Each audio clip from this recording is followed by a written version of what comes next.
they have found what they believe is evidence of the Ark buried in a remote part of Turkey. Andrew Jones from California says the dimensions match. In chapter 6 of Genesis, it talks about a 300 cubit long boat. And that, if you use the Egyptian cubit, is 515 feet long, or about 157 meters.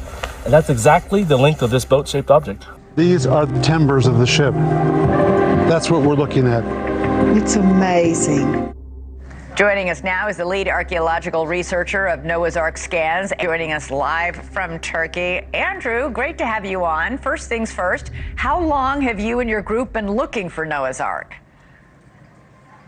Well, personally, I've been interested in the story as a child. I first heard about it from Ron Wyatt, who came out to California when I was in middle school. I then came out to see this site that was discovered in 1959 by Captain Durupandar, and we started our research in 2019 on the site. Where did your interest in Noah's Ark stem from?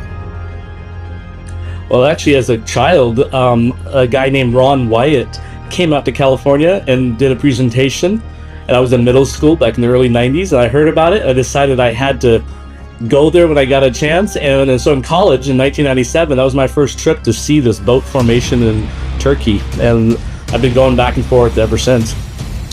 Now, talk a little. Here it is, a huge boat-shaped object sitting below the ground in the mountains of Ararat in Turkey. It's a man-made object, and it's a ship that's formed. So we're not going to find a sign that says, made by Noah and Sons. But what other ship would it be that, on the side of a hill at 6,500 foot elevation in the mountains of Ararat?